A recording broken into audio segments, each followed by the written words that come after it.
The wind chimes trembled against the frozen eaves. A thin, lonely sound drifting through the pines. Calder Hayes stopped in the drifts. He hadn't heard that melody since his wife hummed it on her dying day. Yet here it was, hanging on a stranger's cabin. And on the porch stood a widow named Mara, clutching a music box Calder had buried with his wife. It played on its own, she whispered. Calder felt the world tilt. Mara shouldn't have it. The wind chimes trembled against the eaves, giving off a thin, quivering melody that drifted through the falling snow.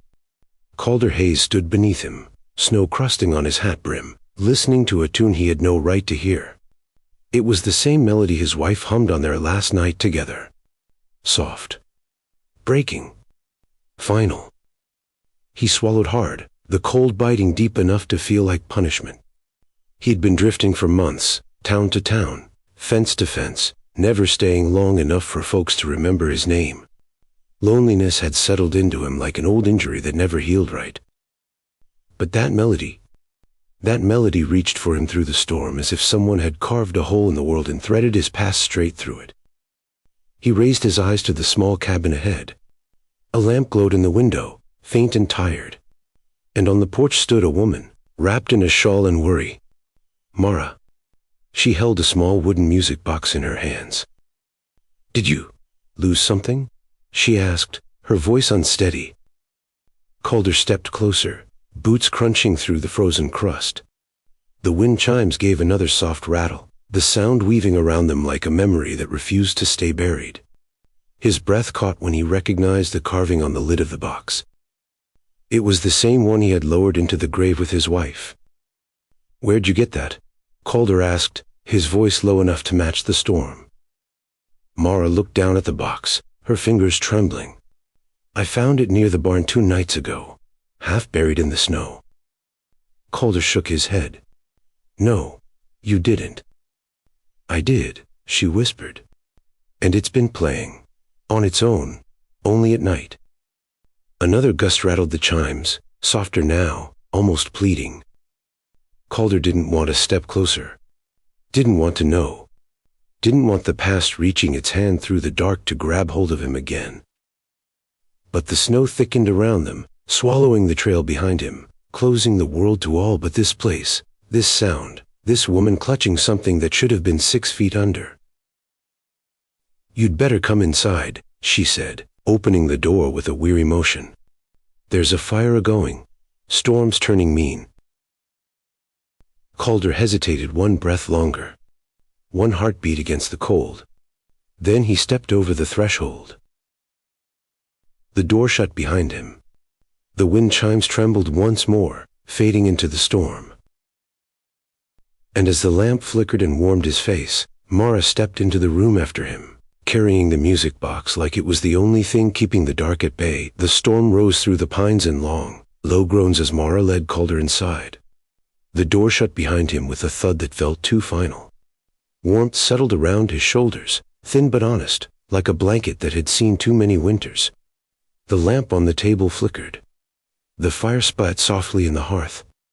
And the music box on the shelf sat very still, as if pretending it hadn't haunted the night. Mar hung her shawl on a peg. "You look half frozen," she said. Calder shook snow from his coat. "Have to be generous." She managed the smallest smile, more courtesy than comfort. Then she moved to the stove, adding a log. The wood hissed as it caught. He pushed back the cold inch by inch. Calder stood just inside the threshold, unsure if he belonged farther in. He'd spent too long drifting to feel welcome anywhere. Storms were the only things that insisted on his presence. "You can sit," Mara said. "You're not hurting anything." He eased onto the nearest chair. It creaked under his weight, the soft complaint of old timber. Steam rose from a pot, filling the cabin with the scent of broth and sage. For the first time in months, Calder's hands stopped shaking. Just slightly. Just long enough for him to notice. Outside, the wind chimes clattered. A lonely sound in the white dark. Mara stiffened, just for a heartbeat. Calder caught it. He let the moment pass unspoken. "You live out here alone?" he asked. Been managing, she said. Storms make it harder, but I get by. Her voice drifted lower on the last words, like something unsaid weighed it down. She ladled soup into 2 chipped bowls, set one in front of him. It steamed in the lamplight, thin, but warm. Calder wrapped his hands around the bowl, letting heat seep into his fingers. Thank you. Storms got no mercy, she said. No sense in letting someone freeze. They ate in quiet, the only sounds the faint pop of firewood and the wind muffled by snow. The silence wasn't uncomfortable, but it wasn't peaceful either. It sat between them like a third presence, watching, listening. Mara broke it first. You said that music box belonged to your wife? Calder stared at the shelf. The carved lid caught a sliver of lamplight, the same way it had caught moonlight the night he buried it. It did, he said. She used to wind it before bed, played the same melody every night. Mara's hands tightened around her spoon. I didn't mean to pry. You didn't. Another gust pressed against the cabin's walls. Snow hissed across the windows. A slow, steady reminder that the world outside had teeth. The wind chimes trembled again. Just once. Just enough to make the melody in Calder's memory wake like an old ghost stretching its limbs. He set the bowl aside. You said you found it near the barn? Mara nodded. No footprints. No trail. Just there. Like the snow gave it up. Calder's jaw tightened. That box was buried deep. I figured that, she whispered.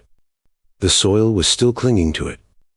He stared into the fire for a long moment, trying to make the world make sense. Nothing lined up. Nothing belonged. It played last night, she added, barely audible. Before I opened the door. Calder looked up. In a storm like this? It shouldn't have, she said. But it did. A kettle rattled softly as steam built. The sound made her jump. She studied herself, but the tremor in her hands returned. Calder stood. I can check the place in the morning. Barn, outbuildings. See if anything's off. She hesitated. You don't need to take on my troubles. He met her eyes. I've been running from my own long enough. Something passed between them then, quiet, careful, the kind of understanding that didn't need words. Mara cleared the bowls. Calder added wood to the fire, feeding it until warmth pushed deeper into the corners of the room. It felt almost safe. Almost steady. Another gust rocked the cabin. The chimes rattled harder this time. Mara flinched before she could hide it. Calder stepped to the window, looking out into swirling snow. Nothing moved. Nothing showed its face. But the storm felt watched. Waited. He returned to the fire. Best try to sleep, Mara said. There's a pallet by the hearth. Calder nodded. Set his coat aside. Lowered himself onto the blanket. The fire crackled. The storm groaned. The music box clicked once, soft as a sigh from another room. Mar froze. Calder heard it too. The sound echoed between them, thin and fragile. She moved toward the bedroom door. Good night, she whispered. Calder watched her disappear into the dark. The cabin settled. The chimes outside whispered again, softer now, tapering into silence. Warmth held him. But the night did not. The morning broke quiet, as if the storm outside hadn't spent half the night clawing at the shutters. Calder woke to the soft crackle of the stove and the faint hum of heat pushing into cold corners. For a moment, he didn't know where he was. Then the wind chimes outside gave a weak rattle, just enough to remind him. He sat up on the pallet by the fire. Mari was already in the kitchen, sleeves rolled, hair tied loosely at the nape. A pot simmered. Steam rose. The room smelled of coffee and something warm with cinnamon. You sleep any? She asked without turning. Calder shrugged. Some. He didn't add that every time he drifted close to rest, he'd heard the music box in his mind, soft, sweet, wrong. Or that the chimes had whispered in the dark like someone calling a name they couldn't quite remember. He stood, joints stiff from the cold that had settled in his bones long before he reached her porch. Mara glanced at him then, Quick, measuring, not unkind. "Breakfast'll be ready soon," she said. "You're welcome to stay long enough to eat." Calder nodded once. He wasn't good at taking kindness. Didn't trust it. Didn't deserve it. He stepped onto the porch to fetch wood. The world was white and hushed. Only the crunch beneath his boots broke the morning stillness. He loaded logs into his arms. The wind chimes trembled again. Not from wind, there wasn't any. Just a soft, unnatural sway. Like breath against metal. Calder paused. A chill moved up his spine that had nothing to do with the winter. Inside, warmth washed over him the moment he crossed the threshold. Mara looked up from the stove, and for reasons he couldn't name, he felt like apologizing for bringing the cold in with him. He stacked the logs by the hearth. "I can split more if you need," he said. Mara stirred the pot with a slow rhythm. "You don't have to work for a meal." "I know." She set a bowl on the table. "You're doing it anyway." He didn't answer. Didn't he too? She understood the kind of man who only felt right when his hands were busy. He moved outside again, grabbed the axe leaning against the wall, and set to splitting. The sound of steel biting would crack through the quiet. The air misted with each breath. The world narrowed to rhythm, weight, and release. Mar watched from the window. He could feel her eyes on him, steady, not prying. There was something comforting in it. A reminder that he wasn't a ghost passing through, at least for this moment. By the time he brought in the split logs, breakfast was on the table. He sat. Steam curled over their plates. The cabin felt warmer than it had any right to. Mara poured coffee. Her hands were steady now. Not like the night before when she held the music box like a frightened child. "You always travel alone?" she asked. Calder nodded. "For a long while. Must get quiet out there. Quiet's better than trouble." Mara looked toward the music box resting on a shelf. Her breath caught, just slightly. Enough for Calder to notice. "It played again last night," she said softly. "Just before dawn."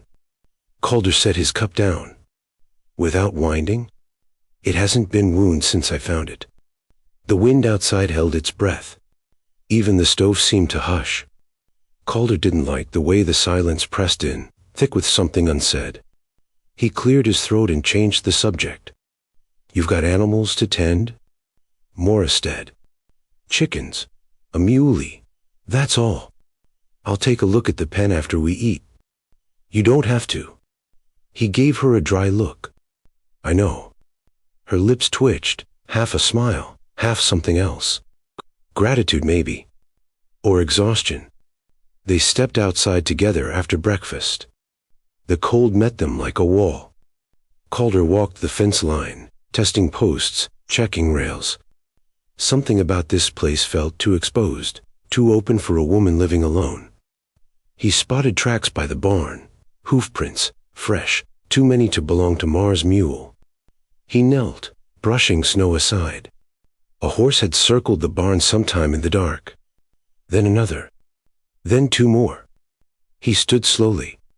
That old ache behind his ribs returned, the one that always warned him when trouble hovered nearby. Mara approached, arms wrapped tight against the cold. "Something wrong?" Calder didn't answer right away. The world around them was too still. Too measured. Even the chimes refused to sound. Finally, he said, "Riders came through last night."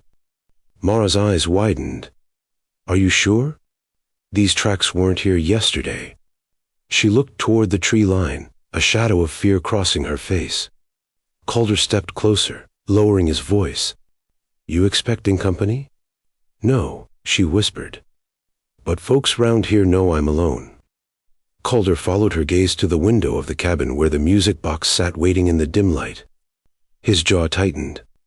"Let's get back inside," he said. Cold's biting harder. But they both knew that wasn't why. They returned to the cabin, shutting the door against the morning. Inside, the fire crackled. Warmth spread. Yet the silence settled heavy, thick with unspoken worry. As Mara removed her shawl, the music box clicked faintly, once, like a throat clearing itself before speaking. Calder turned toward it. The chimes outside rattled in answer, soft and distant. And for the first time that morning, Mara's hands trembled. Morning sunlight crept into the cabin in thin, uncertain bands. Calder woke to the soft tick of cooling embers and the faint hum of the stove warming to life. The storm had passed, but the silence it left behind felt heavier than the snow on the roof. Mara moved quietly in the kitchen, her steps careful, as if not to disturb something unseen. Calder pushed himself upright, the pallet creaking beneath him. He caught the scent of boiling oats, wood smoke, and a hint of pine drifting through the cracked window. "You rest any?" she asked. "Some," he answered. It was the same lie he'd used most of his adult life. Truth was, he'd listened all night for that music box. Listened harder than he meant to.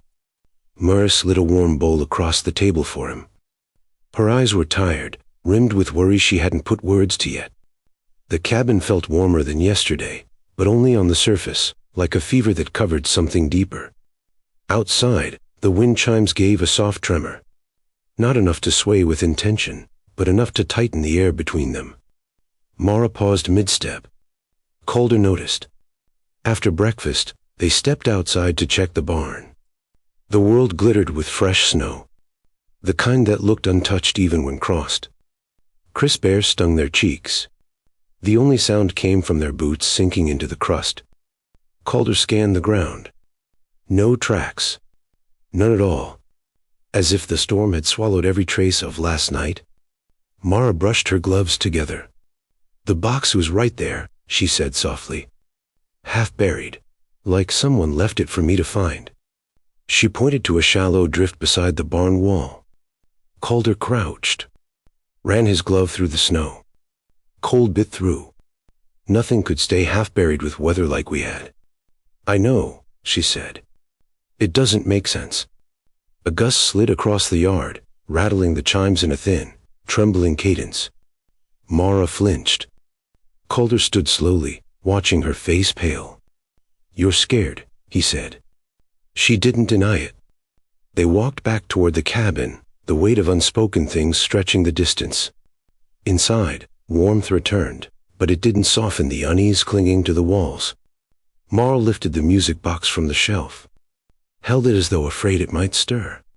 "I didn't tell you everything," she said. Her voice barely carried. Calder waited. He'd learned long ago not to push someone who needed to talk but didn't know where to start. Mara set the box on the table. When I found it, the lid was open. His chest tightened. "You didn't open it?" "No." She shook her head. "I wouldn't have touched something like that in the dark." Calder stepped closer. The grain of the wood looked the same. The carved pattern he remembered. But the hinge was different, cleaner, as if time hadn't touched it. That made no sense. He'd buried it with soil caked over every inch. Mara drew in a sharp breath. "There's more." Calder braced himself. The tune it played. She swallowed. It wasn't random. It was steady, like someone was winding it. But I was alone. Silence thickened. Not empty silence, listening silence. Calder felt it gather around them. A log popped in the stove, cutting through the stillness. Mara jolted, hand flying to her heart. Calder reached out, steadying her arm without thinking. She didn't pull away. But she didn't lean in either. She stood caught between fear and trust. "Show me," he said. "Show me how you found it." Mara took a breath and lifted the lid. No sound came. Just the soft sigh of wood. She shook her head. "It only plays at night." Calder studied the mechanism. Old. Simple. No tricks. It should not play on its own. A sudden thump hit the cabin wall, a heavy drop of snow from the roof. But it echoed too sharply in the quiet. Mara's shoulders tensed. Her eyes flicked to the door as if expecting someone on the other side. Calder crossed the room and peered through the frosted window. Nothing moved outside.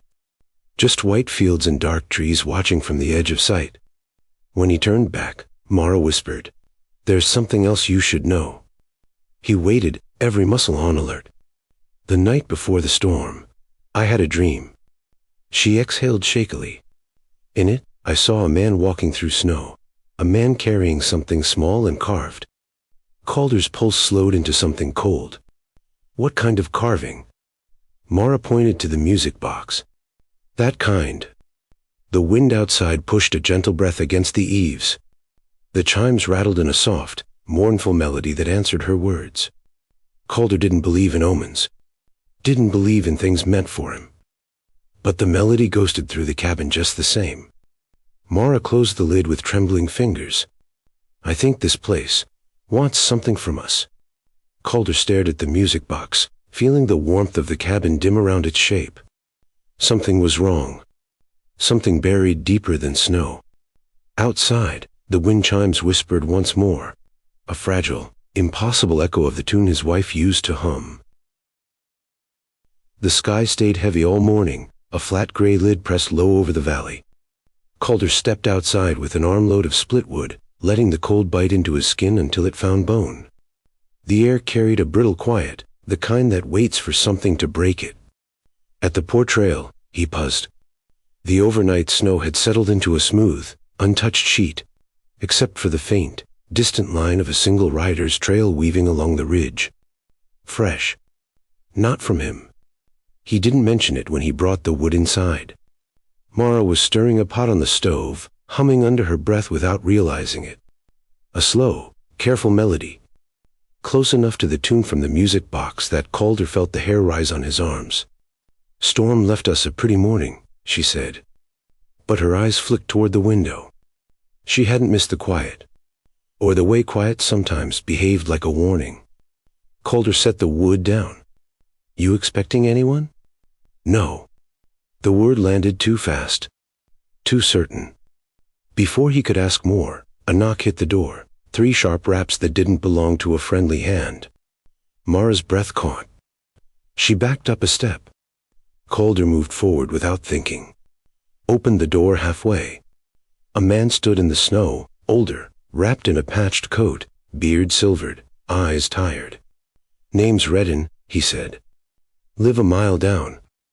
Calder didn't open the door any wider. What brings you? Redden shifted, stamping cold from his boots. Heard someone was staying up here with Mara. Thought I'd give a warning. Mara moved up beside Calder. What kind of warning? Redden's gaze softened at the sight of her. You know Silas Trent's been sniffing around these hills. Wants every property from the creek to the ridge for that logging road he's planning. Mara's face tightened. I told him no. You did, Redden said. And that man don't take no kindly. A wind gust curled around them, rattling the chimes above the porch. The sound sliced through the moment, thin and mournful. Redden flinched. You still got that thing hanging? Mara bristled. It was my husband's. Calder watched the man's eyes. There was recognition there. And worry. Redden lowered his voice. Heard Trent's riders were spotted near your place last night. Figured you ought to know. Something cold slipped down Calder's spine. The tracks he saw that morning hadn't been imagination. They'd circled the property like wolves dastard a fence. Mara swallowed hard. I thought the storm kept everyone home. Storm don't stop men like Trent, Redden said. Just makes it harder to hear them coming. Calder stepped forward, blocking some of the wind from Mara. Appreciate the warning, he said. Redden nodded once. I'll come back if I hear more. He turned and walked toward the tree line, his figure shrinking into the gray light. Calder closed the door. The latch clicked louder than it should have. Inside, warmth waited. But the air had changed. Strained. Like the cabin itself was listening. Mara wrapped her arms around herself. Silas Trent doesn't bluff, she said quietly. He's taken land from widows before. Offers a price. If they refuse. She didn't finish. Didn't have to. Calder already knew the type. Men who used the law like a stick. Men who sent riders into storms. Men who believed fear was a proper tool. Calder walked to the window. Snow fell again, light, drifting flakes. Peaceful, if not for the shadows beneath the pines that refused to stay still. The wind picked up. The chimes trembled in a slow, irregular rhythm. Not the wind's doing. Not entirely. Mara's voice came soft behind him. You think they'll come? Calder watched the ridge, jaw tightening. Yes. And he don't have to stay. He turned. Her face was pale in the firelight, strong, but tired, carrying more weight than one winter should. I know, he said. The kettle on the stove whistled, sharp, urgent, breaking the stillness. Mara jumped, her hand flying to her chest. Calder moved to take it off the heat. The steam rose in a ghostly column, curling between them. He set the kettle aside. The whistle faded. But the tension it stirred did not. Mara sank into a chair. I can't run from him.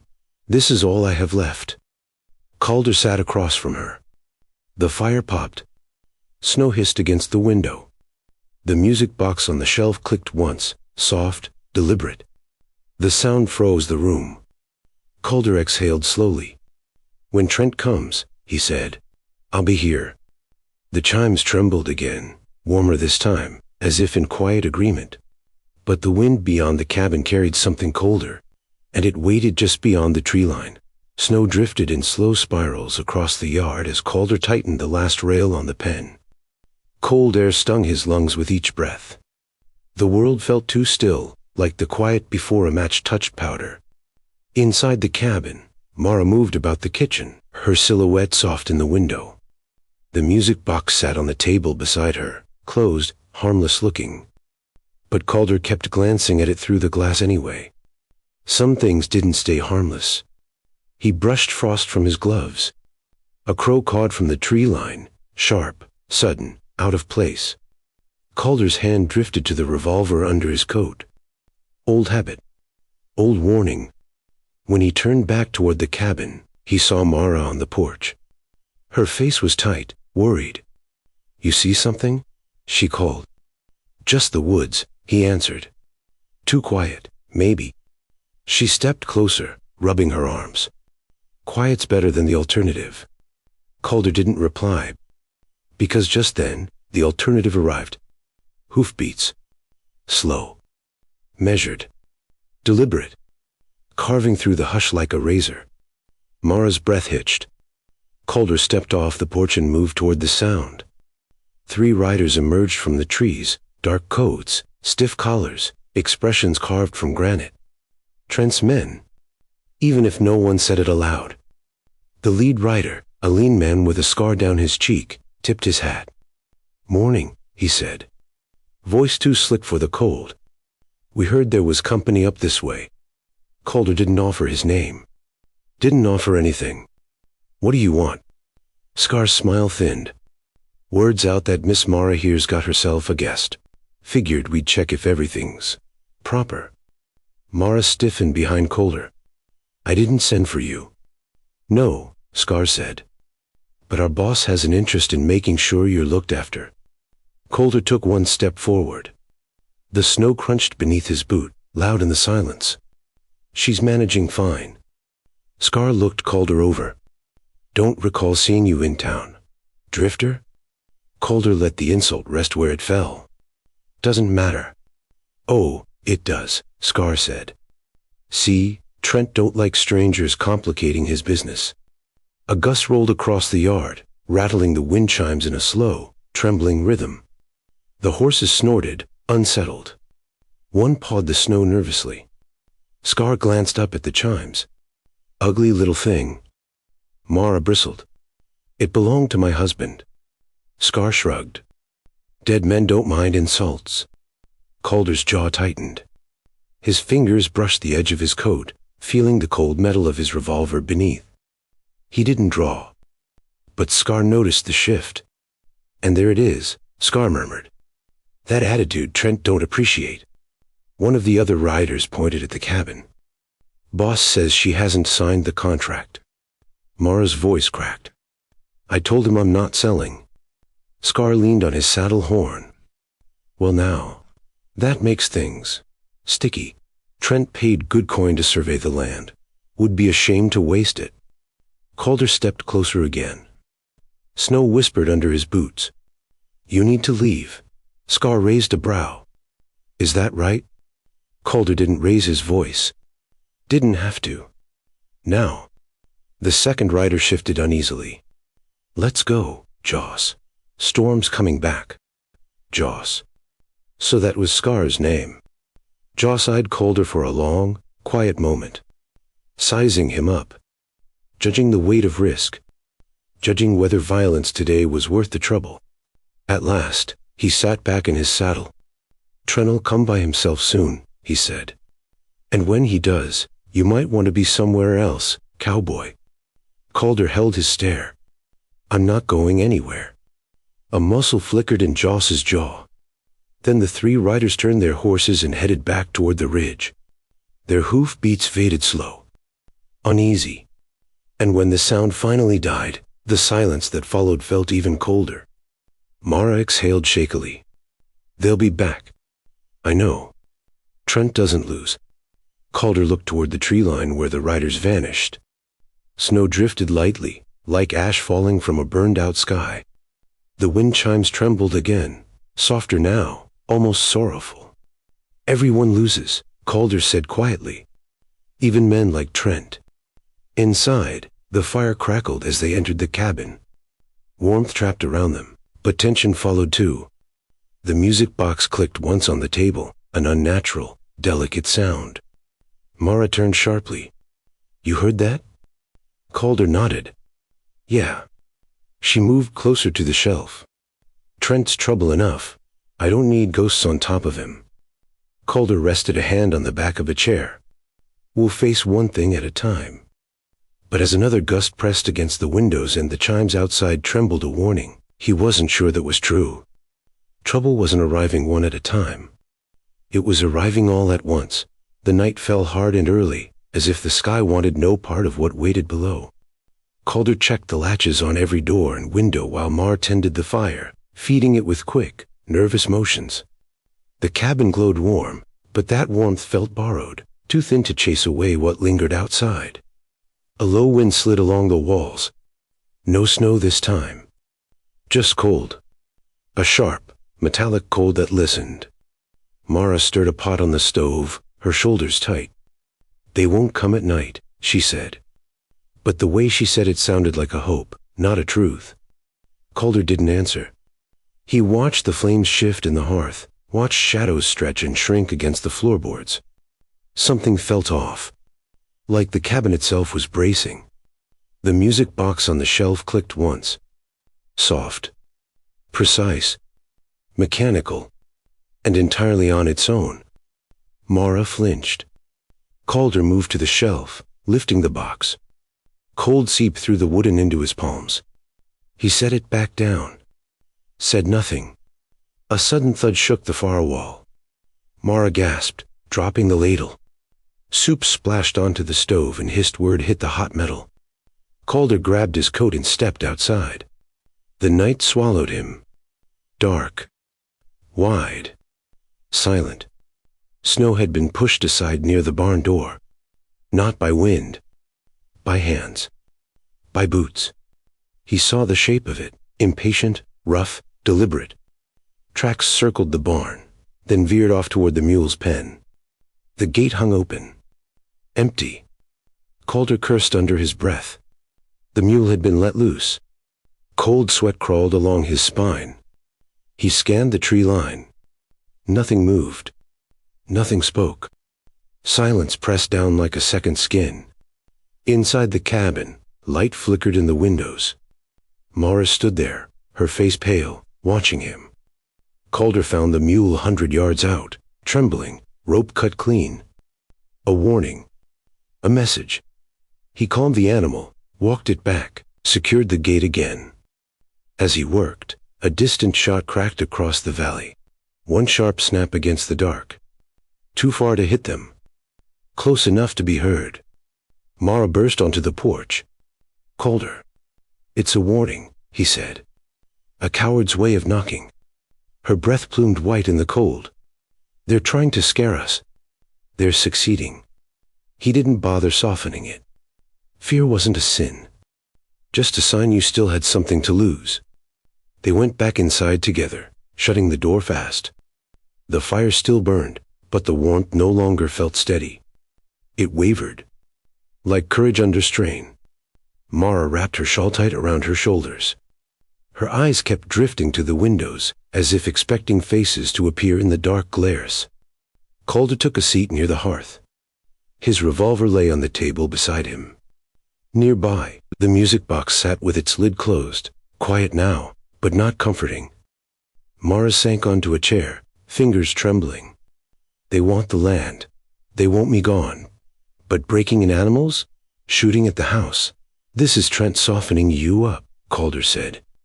He wants you tired before he comes himself. Mara's voice then.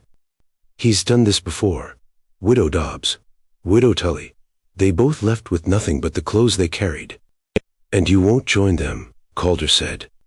His tone left no room for argument. The wind outside picked up, dragging a moan along the roof. The chimes rattled in a disjointed, uneasy rhythm. Not music, just metal shivering. Mara looked toward the shelf. Why is all this happening now? Why when you arrived? Calder met her eyes. He didn't want to say the truth out loud. Didn't want to feed the mystery any more breath. It started before I got here, he said. You just didn't know it yet. Her gaze fell to the music box. I dreamed of that tune before I ever found it. Calder felt the fire crackle behind him, warming nothing inside his chest. Dreams don't put tracks in the snow. She didn't argue. Didn't have to. Some things were too tangled to separate. Another gust hit the cabin, harder this time. Windows shuddered in their frames. The fire guttered low. The chimes outside dragged out a long, wavering cry. Mara clutched the edge of the table. Trent will come tomorrow, won't he? Calder nodded once. Yes. He looked toward the door, feeling the cold creeping beneath it like a promise. And he won't come alone. Mara closed her eyes. The music box clicked again. Soft, like a heartbeat in the wrong part of the room. Calder stood, jaw tight. He fed another log into the fire. Warmth flared up, battling the cold. A brief victory. A temporary shield. The squeeze has started, Calder said quietly. Tomorrow, it gets worse. Mara looked at him, frightened but steady. And after tomorrow? He picked up his revolver. Checked the cylinder. Snapped it closed. After tomorrow, he said, we stop running. Dawn came without color. Just a thin gray light pushing through the frost-glazed windows. Calder had been awake for hours, sitting near the fire with his revolver across his knee. The warmth barely touched him. The cold outside felt closer. Hungrier. Mara moved quietly in the kitchen, every step measured. She kept glancing toward the window, listening for things she didn't want to hear. The music box sat on the table between them, closed, silent, pretending innocence. Calder stewed. They'll come soon. Mara swallowed. Her hands trembled as she set a cup of coffee in front of him. Don't kill anyone unless you have to. He met her eyes. I won't start the violence. A beat. But I'll finish it. Outside, the wind rose. The chimes trembled in a slow, uneven rhythm. Not music. A warning. Hoofbeats came next. Distant. Heavy. Confident. A line of them, cutting through the morning stillness like a blade. Mara's breath caught. They're here. Calder moved to the door. Opened it slowly. Cold rushed in, sharp as a drawn knife. Silas Trent rode at the front, a big man, heavy coat, smug posture. Behind him, 5 riders spread out in a half circle. All armed. All ready to take what wasn't theirs. Trent smiled up at the porch. Well now, Miss Mara, thought we'd stop by for a friendly talk. Calder stepped out before Mara could answer. This land's not yours. Trent's smile didn't fade. The drifter. The hero. He tilted his head. You planning to die for a property line? Calder descended the steps. Snow crunched underfoot, sharp, brittle, final. I'm planning for you to leave. One of Trent's men shifted in his saddle. A hand drifted toward a holster. Calder saw it. Clocked it. Ignored nothing. Trent sighed dramatically. See, that's the trouble. Nice as she is, the widow's standing in the way of progress. Real business. His voice hardened. And I don't tolerate obstacles. The wind grew sharper. Chimes rattled faster. A frantic, trembling cadence. Mara watched through the window, fear carving her face into something too thin for the morning light. Calder spoke low. You lick her mule out. You circled the barn. You fired shots at the house. Trent shrugged. Motivation, son. Pressure makes decisions come easier. Calder's jaw tightened. You made yours already. Trent nodded at his men. Take the house. Show him the cost of interfering. They moved. Fast. Too fast for talking. Calder dropped to one knee and fired. One rider toppled from his saddle before he even reached the porch. The others scattered, guns drawn, snow exploding under hooves. The world snapped into noise. Gunfire cracking, horses screaming, the frenetic clatter of the chimes as wind tore at them. Calder rolled behind a stump, fired again, clipped a second rider's shoulder. Bullets punched into the porch rain. Splinters rained. Mara ducked low inside the cabin. A shout caught in her throat. Trent tried circling around, pushing his horse through the snow for a blind angle. Calder saw him. Shifted. Fired. The shot hit Trent's coat, grazing ribs but knocking him sideways in the saddle. He cursed, hauling the reins. Two riders charged straight for the door. Calder sprinted across the yard, boots sliding on ice. He slammed into one horse, sending both man and animal off balance. The rider fell hard, gun skidding across the snow. The second raised his pistol, and the music box inside the cabin clicked open. A single soft note floated out. Calder fired before the man did. Snow puffed crimson. The rider fell. Silence tried to return, but the chimes refused to stop trembling. They rang in a broken, panicked little song.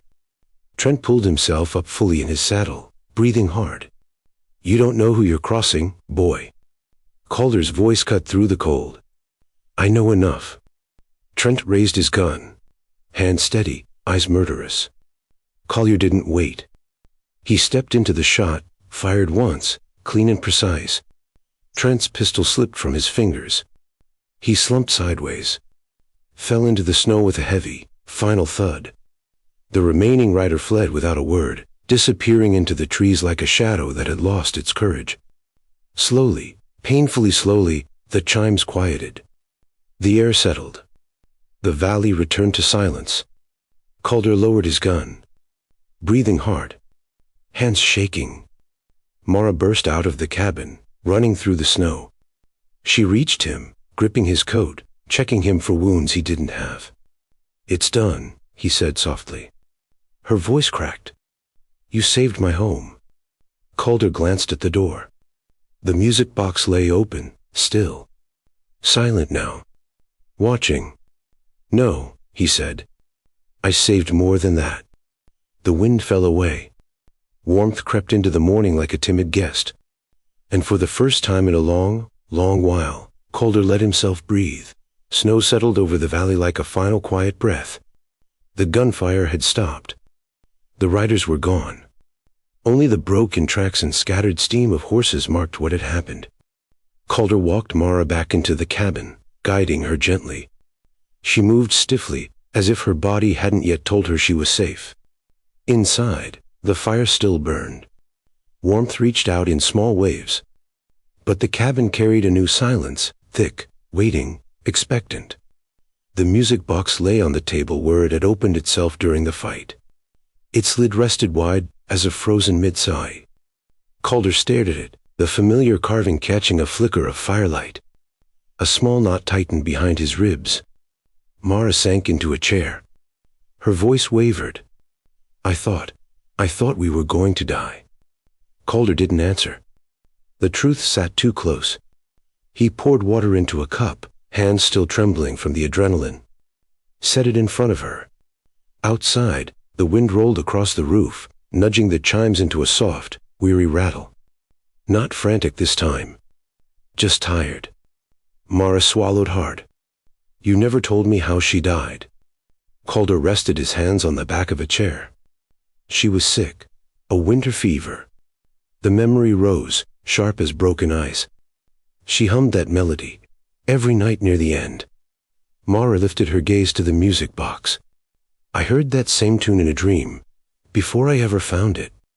Calder's throat tightened. What dream? Mara hesitated, gathering the courage to speak. It was a month after my husband died. I was sleeping alone here, storm outside, everything cold, and I dreamed of a man walking through snow. He carried something carved, something precious. He looked lost. Calder froze. He didn't breathe. He didn't blink. Mara continued softly. I thought it was just my grief talking. A symbol. A stranger searching for something he'd buried. She reached toward the music box but didn't touch it. But then the box appeared near the barn after the thaw, just waiting. A log snapped in the fire. The sound made both of them flinch. The silence that followed pressed deeper. Calder spoke quietly.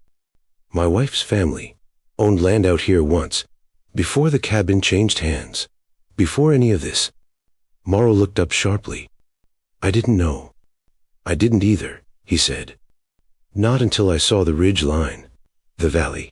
It all felt familiar in a way I couldn't explain. He stared at the music box. I buried that box 100 miles from here, but she grew up in these hills. She used to talk about coming back someday. A soft gasp escaped Mara. The truth finally unraveled between them. Not supernatural, not impossible, but rooted in grief, memory, land, and coincidence heavy enough to feel like fate. Calder continued, voice barely above a whisper. She once said, if anything happens to me, the valley will remember us. She meant the land, the place she loved more than anything. Mara's eyes filled. So the dream, the melody, the box. Calder nodded slowly. All pieces of a life I never finished grieving, and a land that once belonged to her people.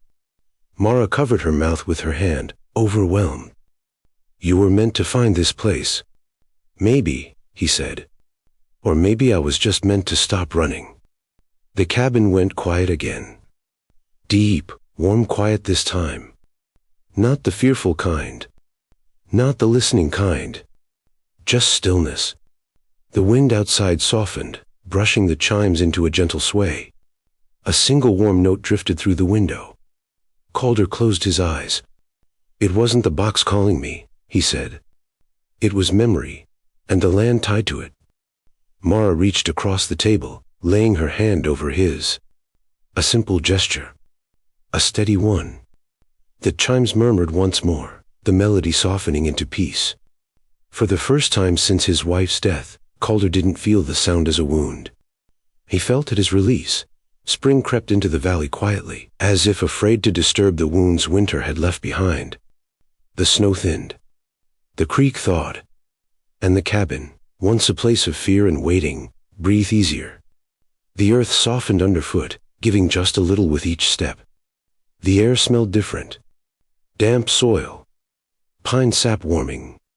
The faint sweetness of early blossoms trying their courage in the cold light. Calder carried a fresh beam toward the porch, shoulders steady, steps unhurried. He didn't stride the way he used to. Didn't brace for trouble with every shift of wind. There was ease to him now. A quiet confidence earned the hard way. Mara held the end of the beam, guiding him with small gestures, her hair catching the new sunlight. A soft warm hail at her face. Not the fragile glow of someone pretending to hope, but the grounded, living warmth of someone rebuilding. Warmth wrapped around them, not from fire, but from the simple fact of working side by side. A shared task. A shared morning. A shared breath of peace. Never thought I'd see this place standing straight again, Mara said. Her voice was lighter. Different. Like someone had finally set down a grief she'd carried long enough to warp her back. Calder set the beam in place. Storm didn't win, he said. Trent didn't either. Mara smiled, real, this time. The kind that didn't vanish when shadows moved. The kind that welcomed the day instead of flinching from it. A soft breeze drifted across the yard. The wind chimes trembled. But gone was the frantic, pleading sound. Gone the cold metallic shiver that once felt like a warning from somewhere between the living and the lost. Instead, the metal pieces brushed lightly together, a gentle clinking, like gratitude. Like a sigh made of sunlight. Mara paused to listen. "It sounds happy," she said. Collier didn't correct her. Didn't mention how, for the first time, the melody didn't twist his gut. Didn't scrape old wounds raw. Didn't summon a ghost of a song he feared he'd never hear without hurting. It warmed him. Simple as that. He hammered in the final nail. The rhythmic knock echoed across the valley, steady, confident, unafraid. A sound of building instead of breaking. A sound of returning instead of running. Inside the cabin, the music box sat on the mantel. Its lid stayed closed these days. Peacefully. No restless clicks. No strange nighttime songs. No phantom notes teasing grief awake. Sometimes Mara dusted it with a soft hand, whispering a thank you to the woman she never knew. A quiet gesture. A tender one. Calder didn't speak of it much, but he kept the box where firelight touched it gently each evening. Never hidden. Never feared. Just present, like memory, honored but not haunting. While they worked, a lone rider appeared on the far ridge, a neighbor, not a threat. He raised a hand in greeting before continuing on. Calder watched him go, tension easing from muscle memory that didn't need to act anymore. Mara noticed. "You're not looking over your shoulder as much," she said. "Don't need to," Calder replied. "Not here." Warmth bloomed behind the words. Not from pride.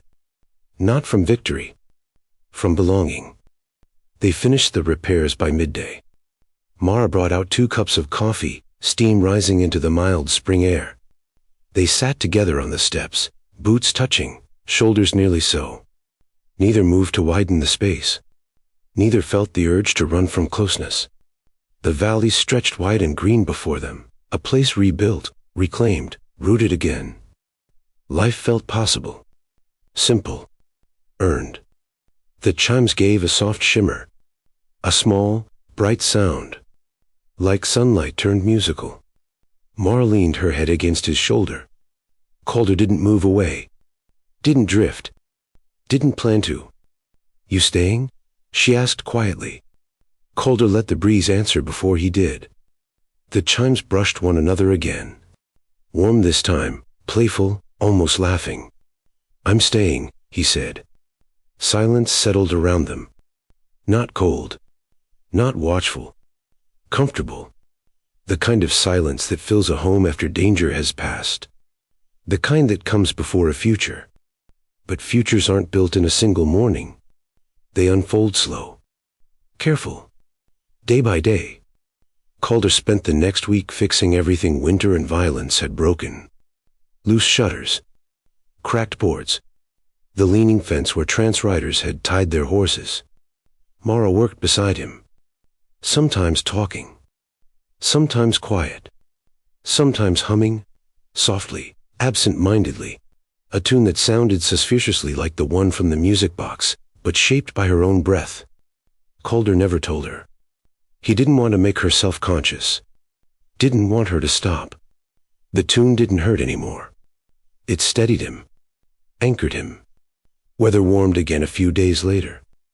Birdsong returned to the trees. Small things, mice, rabbits, the mule, moved through the yard as if testing whether the place was safe now. Calder rebuilt the chicken coop. Mara planted early greens in 2 long rows behind the cabin. He caught her standing back to admire the turned soil, her hands on her hips, pride lifting her chin. "You make it look easy," Calder said. "It wasn't easy," she answered. "But it's mine." He understood that. Understood the quiet strength behind it. In the evenings, they cooked together. Simple meals. Warm ones. Beans simmering slow. Cornbread browning in the pan. bacon sending its sharp scent through the room. Calder washed the dishes while Mara dried. A rhythm formed. A domestic cadence. Small. Ordinary. Sacred. Sometimes they talked late into the night. Sometimes they didn't talk at all. Sometimes they just listened to the creek running stronger with every thaw. Sometimes they let the fire's crackle fill the space between them. One evening, after a long day of work, Calder stepped outside alone. The valley lay washed in silver. Moonlight. Clean and cold but no longer threatening. The chimes stirred lazily in the breeze. Soft. Content. Almost shy. He lifted his eyes toward the ridge. For the first time in years, he didn't scan for danger. He didn't imagine rioters waiting in the dark. He didn't brace for the next blow. He breathed. Just breathed. Behind him, the door opened. Mara stepped onto the porch, shawl wrapped loosely around her shoulders. "You all right?" she asked. "Yeah." He turned to her. "I'm all right." She moved closer. Not touching him yet, but close enough for her presence to warm the space between them. "You know," she said softly, "I never thought this place would feel safe again." Calder nodded. "It is now." She studied him. "You think it'll last?" He took a long moment before answering. "I think peace is something you choose. Then choose again. And again." She smiled. A gentle, grateful smile. "I like that." They stood side by side, looking out over the quiet valley. The night breathed with them. Easy. Even. The music box clicked once, so quiet Calder almost didn't hear it. Not a warning. Not a summons. Just a sound like settling wood, like a memory shifting into a comfortable corner instead of the center of the room. Mara didn't flinch. Didn't tense. She only looked toward it, then back at him. "Your wife must have loved this place," she said. "She did," Calder answered. "And she'd be glad it's being lived in again." "You think so?" Calder nodded. "Yes." A long silence followed. Warm. Not tense. Two people standing in the doorway of something new. The next morning came bright and mild. Sun spilled across the floorboards. Birdsong threaded through the open window. Mara brewed coffee while Calder chopped kindling. Another rider passed the cabin, this one a boy from down the valley bringing a basket of early apples. He tipped his hat shyly. Calder thanked him. Mara invited him to take a loaf of fresh bread in return. The boy left grinning. When he was gone, Mara said, "Feels different, doesn't it? Like the valley's waking up again." "It is," Calder said. "And so are we." They finished breakfast on the porch. Calder's hand brushed hers as he set down his cup. She didn't pull away. Neither did he. Later, while tending the garden, Mara laughed at something he said. A dry remark, nothing special. And the sound startled him with how natural it felt. Laughter where fear once lived. Light where dread once lay. Life where loss once ruled. The day warmed. The chimes tinkled softly. A breeze stirred through the grass. The cabin glowed in the sunlight, renewed. And Calder, for the first time since burying his wife, felt the weight on his chest lift, not because he tried to forget, but because memory no longer dragged him under. It steadied him instead. Strengthened him. Led him to this place, this woman, this quiet victory. As evening came, they shared supper by lamplight. Simple food. Simple conversation. Simple joy. Afterward, Mar rested her hand over his across the table. "Calder," she whispered, "I'm glad you didn't keep drifting." "So am I," he answered. They stepped outside once more before bed. Night settled warm around them. Fireflies gathered near the fence. The chimes brushed softly together in the breeze. A gentle, joyful melody. Not a memory of loss. Not a cry from the past. A promise. Clear and bright. The life they were building together. Brick by brick. Day by day. In warmth. In quiet. in a valley finally at peace. And as the stars unfolded above them, Calder slid an arm around Mara's shoulders, and she leaned into him without hesitation. Two people no longer haunted, no longer hunted, no longer alone. The wind chime sang again. A bright, gentle melody. The sound of a home healing. The sound of spring claiming what winter tried to break. The sound of a future, steady, warm, and theirs. A sound with no sorrow left in it. Only promise. If this story stirred a memory or two, saddle up with us again. Hit subscribe and help keep these old frontier tales alive. Out here, every name, every trail, every sunset still matters. So till we meet again, friend, keep your hat tipped to the past and your heart pointed west.